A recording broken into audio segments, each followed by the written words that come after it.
मैं इस वक्त मौजूद हूँ गणपत रोड के सामने। अगस्त का महीना आते ही पाकिस्तान में आपको हर जगह इस तरह के स्टॉल नज़र आने लगेंगे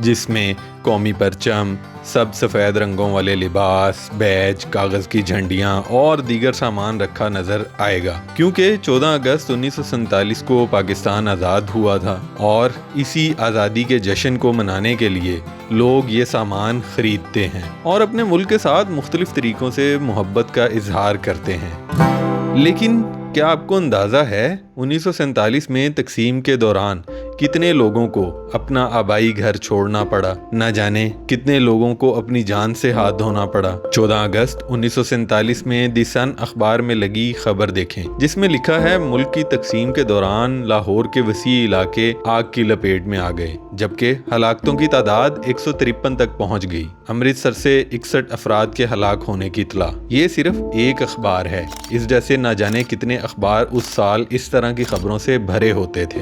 बारिश, भूख, प्यास और न जाने कितने दुख तकलीफों को बर्दाश्त करने के बाद ये मुल्क आज़ाद हुआ। सदियों पुराने घरों से बिछड़ने का सदमा था और अपनों को खो देने का अजाब था।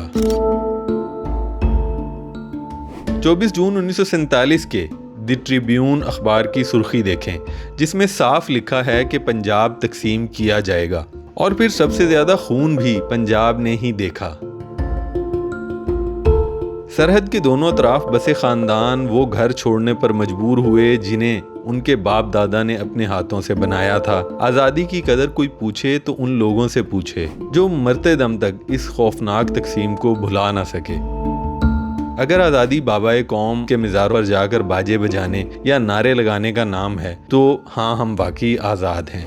अगर आज़ादी सियासी बदतहजीबी और गालम गलोच में एक दूसरे से आगे बढ़ने का नाम है तो हाँ, हम वाकई आज़ाद हैं। अगर आज़ादी अपने से कमज़ोर का हक खाकर डकार मारने का नाम है तो हाँ, हम वाकई आज़ाद हैं। लाहौर शाह आलम मार्केट का ये इलाका तकसीम के फसादात में जलकर खाकस्तर हो गया।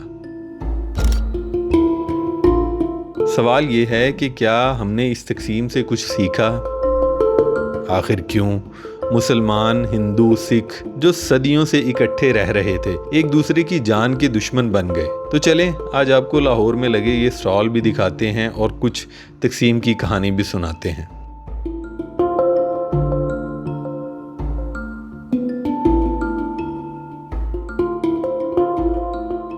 कैसे हैं दोस्तों, मेरा नाम बिलालुर रहमान है और आज मैं एक नई वीडियो के साथ आपके सामने आया हूँ। मैं इस वक्त मौजूद हूँ गणपत रोड के सामने। गणपत रोड आपको नाम से ही लग रहा होगा यहाँ पे हिंदुओं का इलाका था, लेकिन आज यहाँ पर जश्न आज़ादी के सामान की मार्केट बनी हुई है। जैसे ही 14 अगस्त आता है तो यहाँ पर जश्न आज़ादी का सामान मिलता है और लोगों का रश आप मेरे पीछे देख सकते हैं। तो मैंने सोचा क्यों ना आज आपको एक डिफरेंट तरीके की स्टोरी सुनाऊँ कि पाकिस्तान की आज़ादी की जो फुटेजेस और तस्वीरें हैं वो भी आपको दिखाऊं और साथ साथ उन जगहों पर भी जाऊं जहां पर हिंदू, सिख और दूसरे मज़ाहिब की अक्सरियत थी। आज वहां पर ज़ाहिर है मुसलमान आबाद हैं, तो पहले आपको चलते हैं यहाँ पर दिखाता हूं कि किस तरह का सामान मिल रहा है, लोगों का जोश कैसा है। आज़ादी के जश्न में पहले तो इस तरह का शोर शराबा नहीं होता था, लेकिन आजकल बाजे और इस तरह की चीज़ों से लोग शोर शराबा भी बहुत करते हैं। तो चलें मार्केट का विज़िट करते हैं, साथ साथ आपको तकसीम की स्टोरी भी सुनाते हैं। यहाँ पे मैं आपको रश दिखाता हूँ, ये देखें यहाँ पर ये आप देखें यहाँ पर ये पुरानी बिल्डिंग हिंदुओं की, ज़ाहिर है यहाँ पर हिंदू आबाद थे तो ज़्यादातर उनकी, और इस रोड का नाम भी गणपत रोड है। हर तरफ आपको ना शोर मचाने वाली चीज़ें मिलेंगी, कहीं पे बाजे हैं, कहीं पे कुछ है।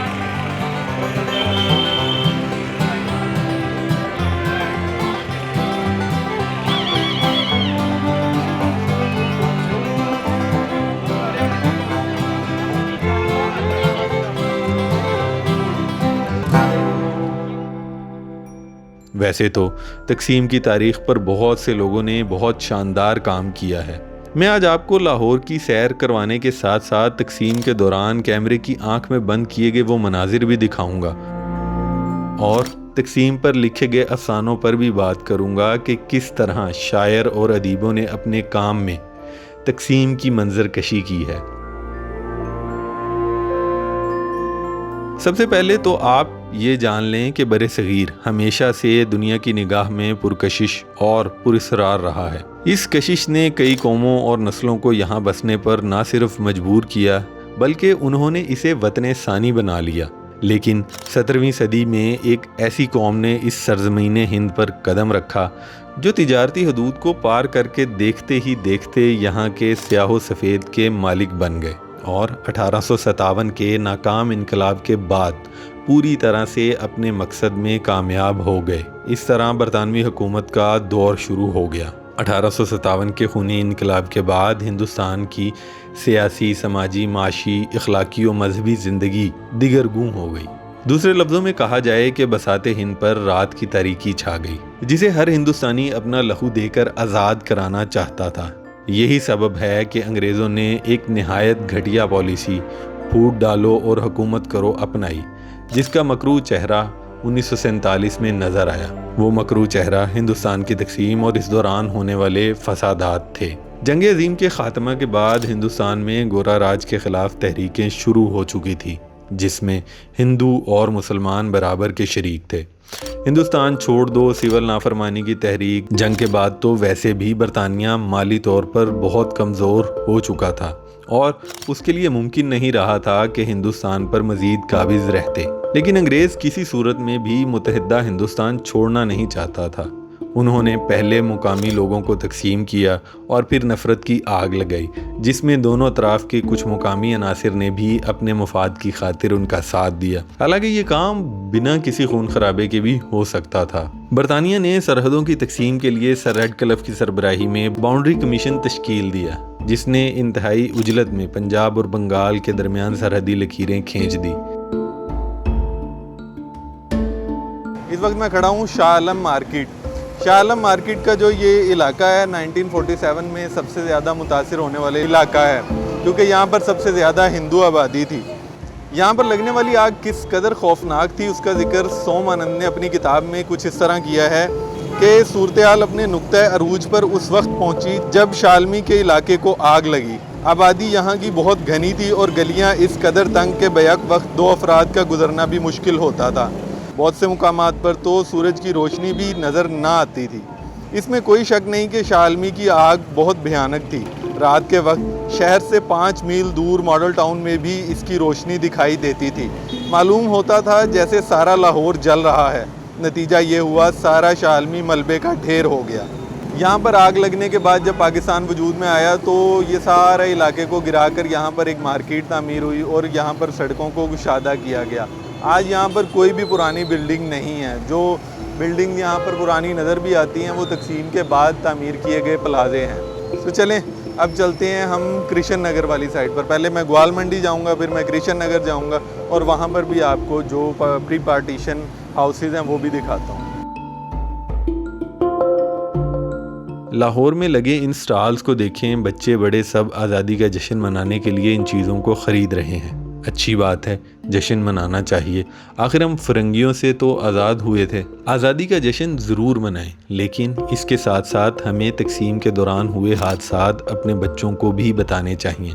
वो तस्वीरें दिखानी चाहिए कि आज़ादी हासिल करने के दौरान लोगों को किस तरह कत्ल किया जाता है, कैसे औरतों की इज़्ज़तें पामाल की जाती हैं, किस तरह ताकतवर लोगों को तकसीम करके इस्तेमाल करता है। कभी आज तक किसी ताकतवर को या उसके ख़ानदान को कोई नुकसान पहुंचा है? ये सवाल ख़ुद से ज़रूर पूछें। ताकतवर दोस्त को दुश्मन बना देता है। तकसीम हिंद के बाद आबादी की मुंतकिली की कोई बाकायदा मनसूबाबंदी नहीं की गई थी। दोनों तरफ खून की होली खेली गई। पंजाबियों ने खूब एक दूसरे का खून बहाया और न जाने कितने लोग लुकमा अजल बन गए। इसके अलावा लूट मार, आतिशज़दगी और आबरू रेज़ी के वाक़यात से इंसानियत की जिस तरह तज़लील हुई वो शायद तारीख़ कभी ना भुला पाएगी। आज भी यूट्यूब पर अक्सर आपको ऐसी वीडियोस नज़र आएंगी जिसमें कुछ लोग हिंदुस्तान से पाकिस्तान आते हैं सिर्फ़ अपना वो आबाई घर देखने, जहां उन्होंने अपनी आँख खोली थी। जब जज्बात की लहर थमी तब सरहदों की लकीर खींची जा चुकी थी। आज आप भारतीय पंजाब में बनाई जाने वाली मूवीज़ में देखते हैं कि कैसे सरहद पार की मोहब्बत लोगों को खींचती है। उर्दू अदब में इस इंसानी अलमिये पर बहुत कुछ लिखा गया है। शायरों अदीबों ने कत्लो गारत गरी की वो दास्तानें तहरीर की हैं जिनको पढ़कर दिल खून के आंसू रोता है। मंटो, कृष्णचंद्र, अमृता प्रीतम, साहिर बेदी, खुशवंत सिंह और गुलजार ने बंटवारे के दौरान होने वाले वाक़यात और खूनरेज़ी पर रुला दिया। एक नया अदब तख्लीक हुआ जिसमें इस इंसानी अलमिये को उजागर किया गया। तक़सीम के दौरान जो सलूक यहाँ सिखों और हिंदुओं के साथ किया गया था, इससे भी बदतरीन सलूक वहाँ मुसलमानों के साथ किया गया। 10 लाख लोग खाको खून की नज़र हुए और 1.5 करोड़ लोग हिजरत पर मजबूर हो गए। इस वक्त मैं मौजूद हूँ ग्वाल मंडी के इलाके में। पार्टीशन से पहले यहाँ पर सबसे ज़्यादा हिंदू सिख आबादी रहा करती थी।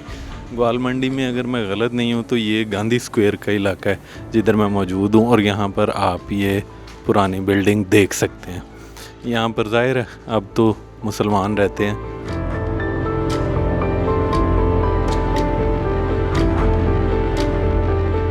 ये देखें, इस इमारत पे आज भी आपको ये देखें बजाज बिल्डिंग लिखा हुआ नज़र आएगा। ये देखें,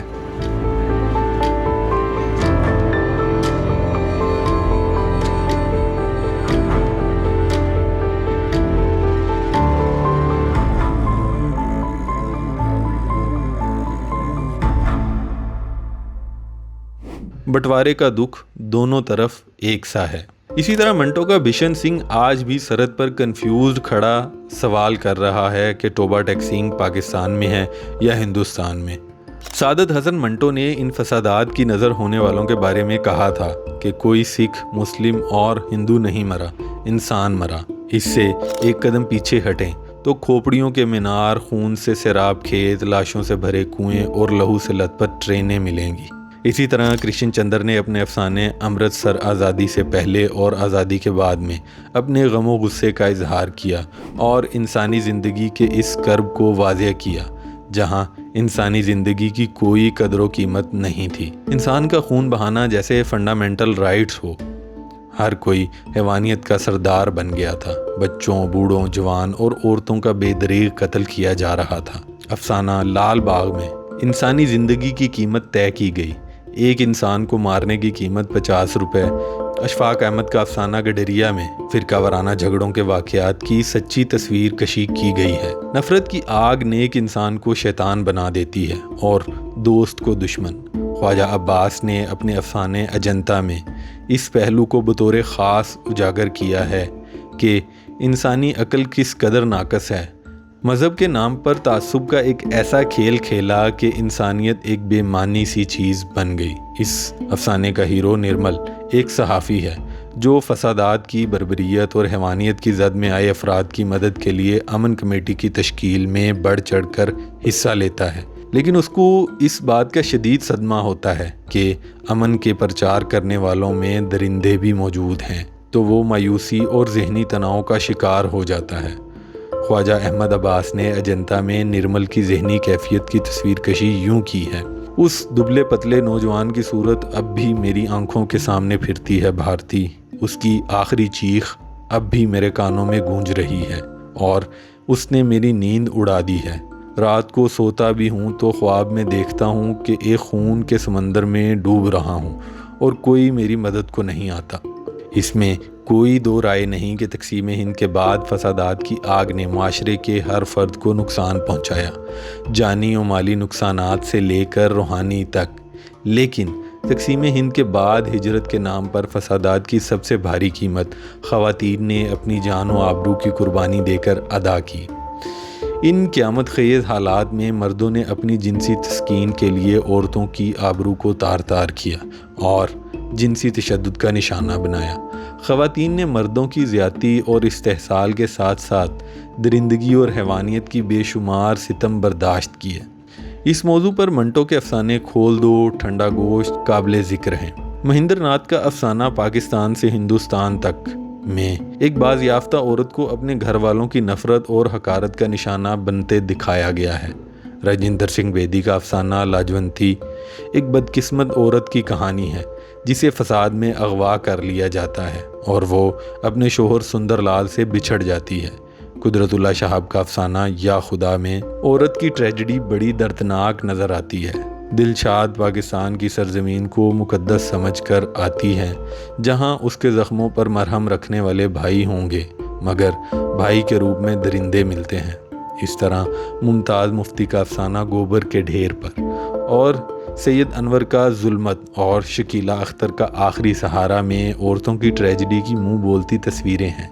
औरत अपने ही वतन में अपने रिश्तेदारों के हाथों जुल्म सितम सहने वाली कठपुतली बन जाती है। अफसाना निगारों ने अपनी कहानियों में औरतों के अपने ही वतन में उनके ख्वाबों को टूटते और बिखरते दिखाया है। दूसरे लफ्ज़ों में कहा जाए कि तकसीम हिंद का सबसे बड़ा दर्द और कर्ब अगर किसी ने झेला है तो वो ख़वातीन हैं। मैं इस वक्त अपनी लास्ट लोकेशन पर मौजूद हूँ। ये है कृष्ण नगर। कृष्ण नगर जैसे आप नाम से ही देख सकते हैं, वैसे तो इसका नाम अब चेंज होकर इस्लामपुरा हो गया है। 1930 में यह बाकायदा अमीर हिंदू ख़ानदानों ने इस जगह को आबाद किया था, और मेरे पीछे ये एक खूबसूरत घर था, तो मैंने सोचा यहाँ से ही वीडियो शुरू करता हूँ। तो लेकिन इस गली के दो नाम लिखे हुए हैं। एक है, शायद मैं अगर गलत नहीं हूँ तो, सुदर्शन स्ट्रीट, और उसके ऊपर सैयद स्ट्रीट लिखा है। ये देखें, ये इसकी दूसरी साइड है। ये घर कितना खूबसूरत, और एक उसके साथ और है। ये देखें, ये पिंक कलर का।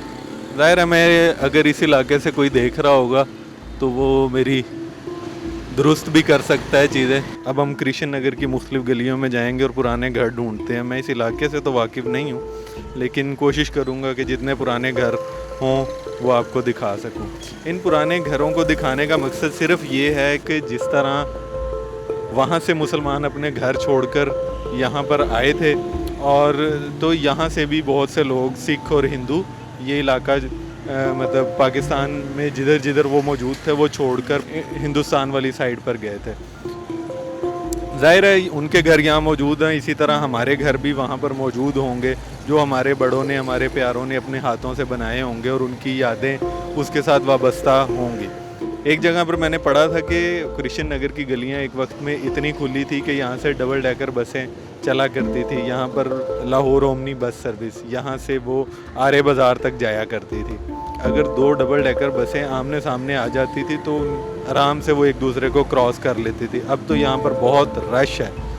ये एक और बोर्ड मुझे लिखा हुआ नज़र आया है। ये लिखा हुआ है ऋषि पता नहीं, मुझसे स्पेलिंग मिस्टेक हो रही है, लेकिन कोई इंडियन नेम ही है।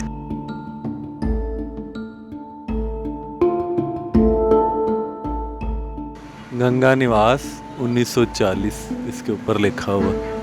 ये देखें,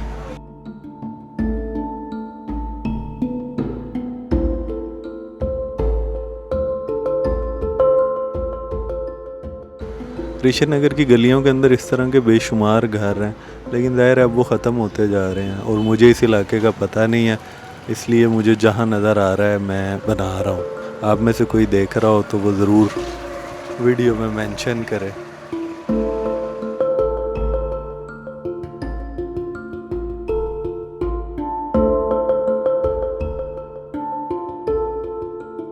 आज हम 14 अगस्त को झंडे लगाते हैं, नाचते हैं, गाते हैं और सेल्फियां लेते हैं, मगर बहुत से लोगों को ये नहीं मालूम कि इसी तारीख को किसी ने अपने 5 बच्चों की लाशें उठाईं, किसी ने नंगे पांव बॉर्डर पार किया, किसी ने अपने बेटे को दरख्त से लटकता देखा। हमने इन दास्तानों को किताबों के कब्रिस्तान में दफन कर दिया है। हालांकि ये वो सदाकतें हैं जो हमें हर दिन याद रखनी चाहिए। हमें ये मुल्क किसी खैरात में नहीं मिला, ये माओं की लोरियों के बदले रोने की चीखों से बना। मेरा इस वीडियो को बनाने का मकसद ये नहीं कि हम जश्न ना मनाएं, जश्न ज़रूर मनाएं, लेकिन साथ साथ इन वाक़यात से सीख कर हम अपने मुस्तकबिल को भी बेहतर बनाएं, मुल्क में बेहतरी के लिए इक़दामात करें। अपने घर से लेकर मुल्क की इंतज़ामी सतह तक हर वो काम सोच कर करें कि कहीं कोई हमारे जज्बात से अपना फ़ायदा तो हासिल नहीं करना चाहता। क्योंकि ये तकसीम की कहानी मैंने इस अंदाज़ में सुनाना इसलिए ज़रूरी समझा ताकि आप खुद जान सकें कि जब इंसान की सोच पर जज्बात हावी हो जाएं तो वो किस हद तक जा सकता है। खुद भी आज़ादी का जश्न मनाएं और अपने बच्चों को भी मनाने दें, लेकिन तकसीम से मुतल्लिक मालूमात भी अपने बच्चों को फ़राहम करें, क्योंकि वही इस मुल्क का मुस्तकबिल हैं। ये सब चीज़ें जानते हुए वो ज़िंदगी में बेहतर फ़ैसला ले पाएंगे और इस मुल्क को तरक्की की राह पर ले जाएंगे। मेरी कोई बात बुरी लगी हो तो मैं आपसे माज़रत ख़्वाह हूँ। वीडियो को लाइक करें, कमेंट करें और अपने प्यारों के साथ शेयर करें। अगर आप में से किसी के बुज़ुर्ग ज़िंदा हों जिन्होंने तकसीम के दौरान हिजरत की हो तो हमसे रब्ता ज़रूर करें। हम उनकी कहानी अपने चैनल के ज़रिए लोगों तक ज़रूर पहुँचाएँगे। शुक्रिया।